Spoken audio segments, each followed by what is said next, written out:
Vraies Voix Sud Radio, le coup de projecteur des vraies voix. Et donc, suite à l'attaque du Hamas contre Israël, la France insoumise est sous les feux des critiques pour ne pas avoir fermement condamné les actes du Hamas.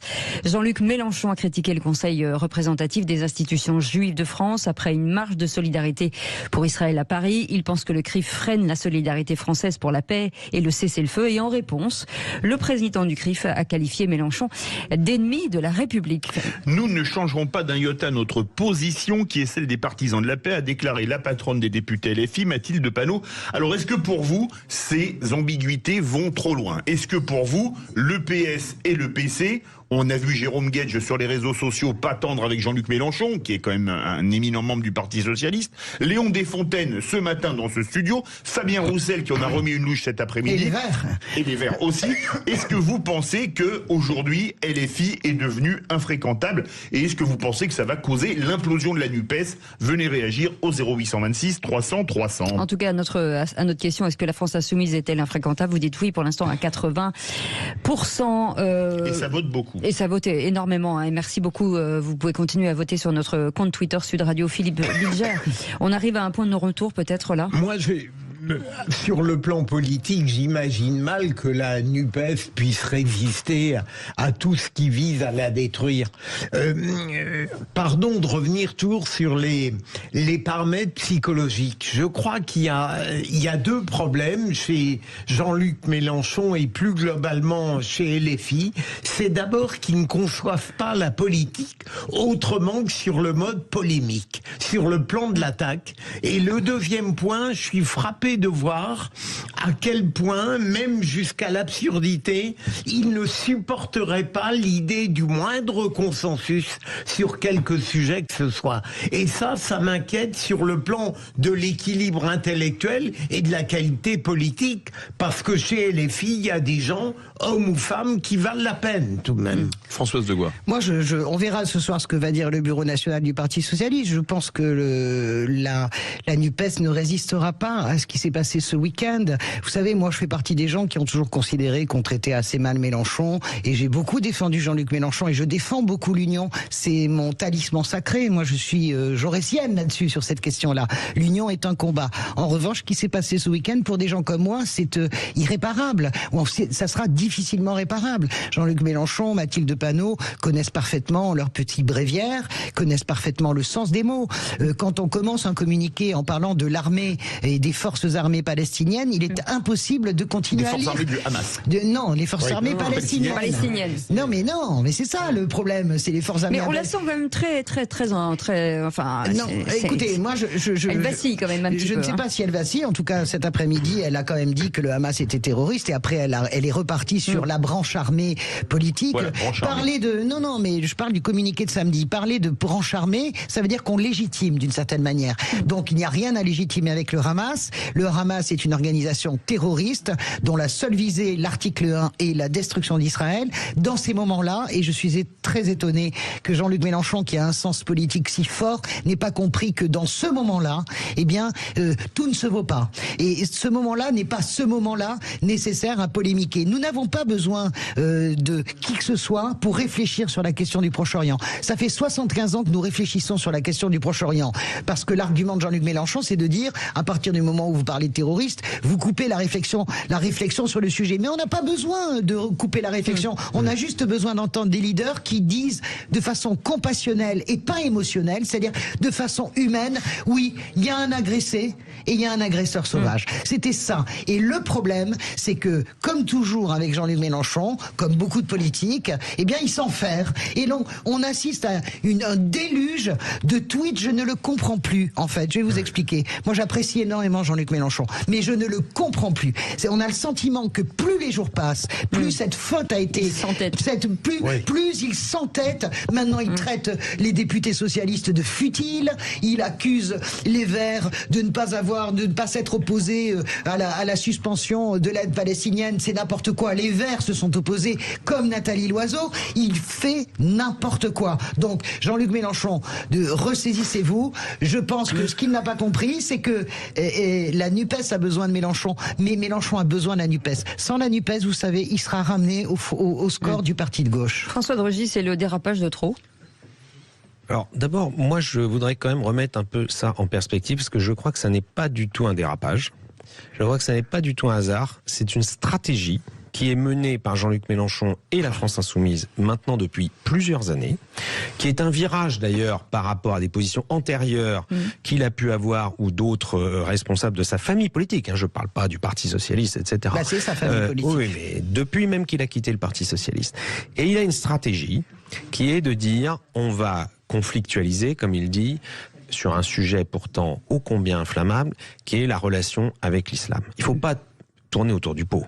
Le conflit israélo-palestinien, pour lui, n'est qu'une occasion pour souffler sur les braises de ce qu'il pense être le ressentiment d'une partie des Français qui sont de confession de culture musulmane pour qu'ils votent pour lui. Ça a marché à la dernière présidentielle, ne l'oubliez pas. Non, oui. Les études post-électorales qui ont été faites après les élections ont montré que plus de 60% des gens qui se revendiquent, qui se déclarent comme musulmans, ont voté pour lui. C'est énorme, vous vous rendez compte? C'est énorme. Aucun candidat ne peut dire la même chose sur aucune religion, par exemple.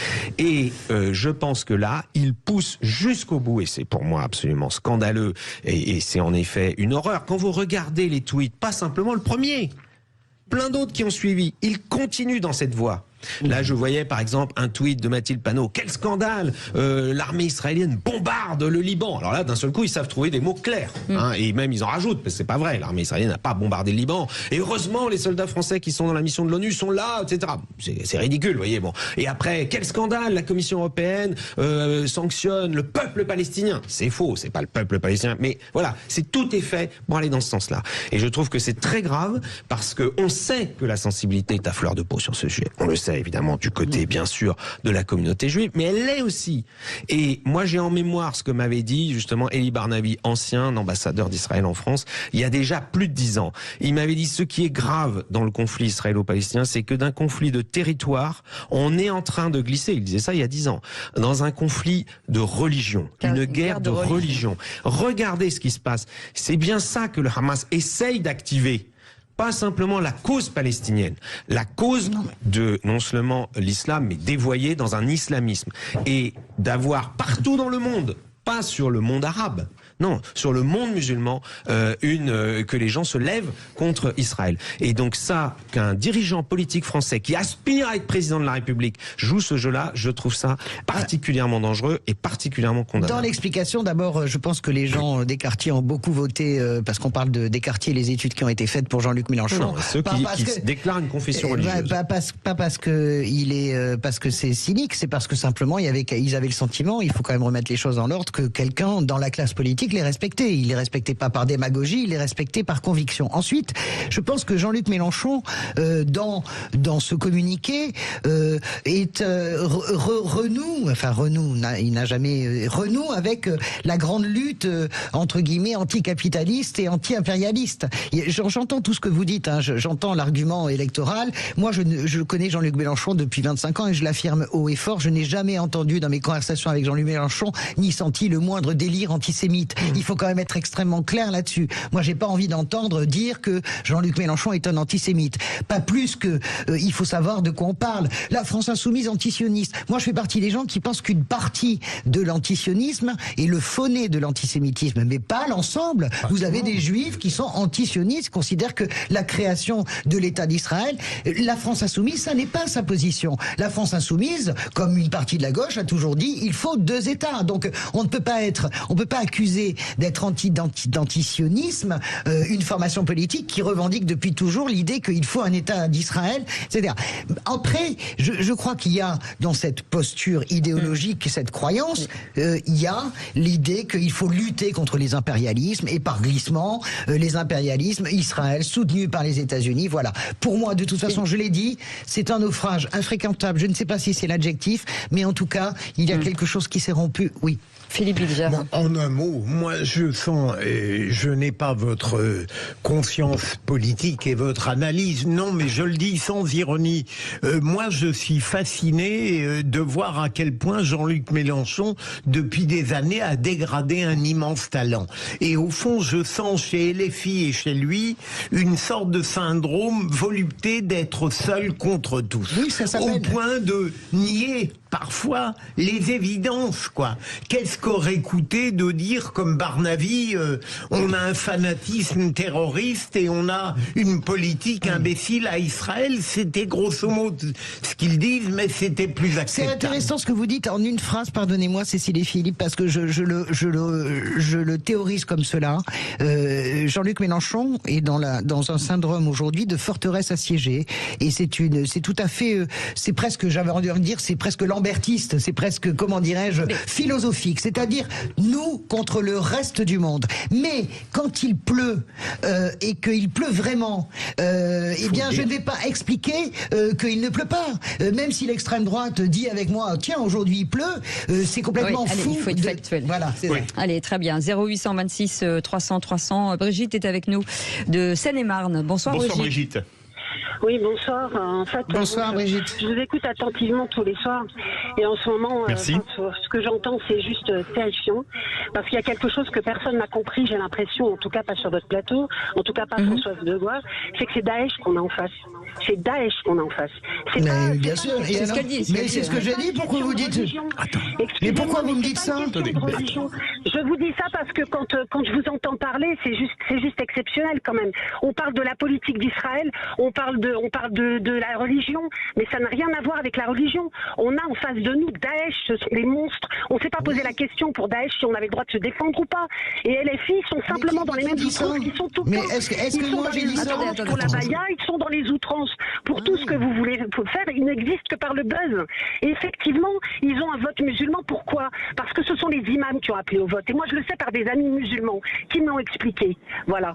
Donc c'est comme ça que ça se passe avec LFI. Et ils sont comme ça depuis tout le temps. Pardonnez-moi, pourquoi vous me mettez en cause? Je ne cesse de dire que c'est indéfendable la position de Mélenchon. Pourquoi vous me dites à moi ça? Je ne comprends pas. Parce que vous rendez responsable la politique israélienne de ce qui se passe. Mais là, ça n'a rien à voir avec la politique israélienne. Non, Brigitte. Vous des barbares. Vous n'aurez rien, vous n'aurez pas de paix, vous n'aurez personne qui va s'élever là-bas. Il n'y a pas d'opposition. Le Hamas ne tolère aucune opposition. Vous comprenez ça? Le Hamas tue tous les opposants. Mais Brigitte, excusez-moi, mais c'est ce que dit François. Où est-ce que vous avez entendu dire quoi que ce soit? Je connais le Hamas, moi j'ai été à Gaza, je sais très bien que le Hamas a mis au pas réglé la population palestinienne. Pourquoi vous me faites ce procès? Expliquez-moi pourquoi vous me faites ce procès. Brigitte, tu auras la paix s'il y a des gens politiques qui s'élèvent de la... Oui, dans 50 ans. Oui, dans 50 ans.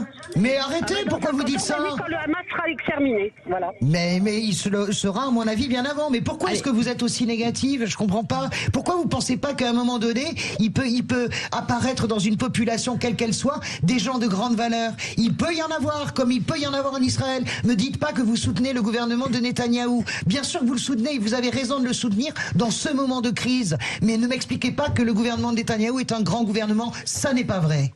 Allez, Brigitte, vous restez... Je vous dis simplement que ce qui se passe aujourd'hui n'a rien à voir avec la politique et rien à voir avec le fait bien sûr, je suis d'accord. Je vous dis simplement que le Hamas, ce sont des terroristes.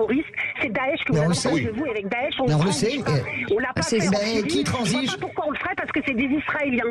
Et moi, je vous entends parler de paix, de solution à deux États. De moi, ça me rend totalement dingue. Non, c'est autre chose. C'est autre chose. Dans un kibbutz, en face de vous, vous n'avez pas des gens avec qui vous pouvez discuter. Mais on est d'accord. Mais on est tout à fait d'accord avec ce que vous dites. Mais vous liez des choses qui ne sont pas liables. Ça ne se lie pas. Voilà. Brigitte, vous restez avec nous. On donne la parole aussi à Emmanuel qui nous appelle au 0826 300 300. Emmanuel, une réaction? Écoutez, c'est très simple. On se souvient que Mélenchon avait fait comme score à la présidentielle de 2022 en Seine-Saint-Denis 49,9% et à Saint-Denis même 61,13%. C'était un succès incroyable. Il est évident qu'il a là un réservoir de voix considérable. La NUPES est une alliance électorale. Roussel, Panot et les autres savent très bien que sans ce vote, ils n'auront pas tous les électeurs, tous les élus dont ils ont besoin pour bien figurer aux élections européennes qui ont lieu en juin prochain. Donc, il est évident que, au contraire, Mélenchon profite de l'opportunité pour bien dire à tout cet électorat, regardez, vous voyez, je prends même le parti du Hamas. Donc, c'est pas du tout. Il s'agit de la politique. Il s'agit pas d'autre chose. Mélenchon est peut-être pas antisémite, mais lui, c'est un homme politique qui veut remplir opportuniste, hein, c'est ça que je voulais dire un peu. Emmanuel, Deux choses, Bougez pas, Emmanuel, deux choses, je voudrais dire deux choses. La première, c'est qu'il ne faut pas essentialiser, comment dirais-je, comme ça, les gens qui vivent et l'électorat musulman. Penser que l'électorat musulman, comment dirais-je, est forcément antisioniste et se réjouit de ce qui se passe en Israël, ça n'est pas évident du tout et ça n'est pas vrai. Et ça n'est pas vrai. C'est-à-dire que c'est, non, ça c'est le premier, c'est le premier point. Le deuxième point, c'est que Jean-Luc Mélenchon, s'il fait ce calcul, et vous avez peut-être raison de dire qu'il le fait, il se trompe. Cet électorat, de toute façon, ne va pas voter aux européennes. Et vous savez ce qui va se passer? Eh bien, ça va être une déculottée magistrale pour Jean-Luc Mélenchon. Pourquoi? Parce qu'il y a beaucoup de gens qui ont voté pour lui au nom du vote utile à la présidentielle et qui ne voteront pas pour lui aux européennes pour cette raison-là. Vous n'imaginez pas les dégâts que ça a fait à gauche. Je vous assure, ce qui s'est passé ce week-end. Mais Emmanuel... Oui. Emmanuel, on va laisser un petit mot à Brigitte de Seine-et-Marne. Brigitte, le mot de la fin. Le mot de la fin peut-être. Vous êtes là, Brigitte? On n'a plus Brigitte. Si, on l'a. Brigitte. Soutien à Israël, voilà, c'est tout ce que j'ai à dire parce que vraiment, voilà, il n'y a que ça à faire. Non mais moi ce que je pense c'est que contrairement à ce que ou apparemment les gens pensent, c'est une affaire de religion depuis le début. Moi je me souviens de la guerre du Liban dans les années 70. On a bien vu que c'était une coalition sunnite, druze, chiite. On en a parlé contre les chrétiens. Donc Emmanuel, on en a parlé. On peut pas refaire le débat. Pardon, parce qu'on a plus le temps malheureusement. Merci, c'était passionnant. Merci beaucoup. Et Brigitte aussi. Merci beaucoup Brigitte. Merci beaucoup Emmanuel. Merci de vos appels au 0826 300 300. Merci beaucoup Philippe Bilger. On se retrouve demain à 17h.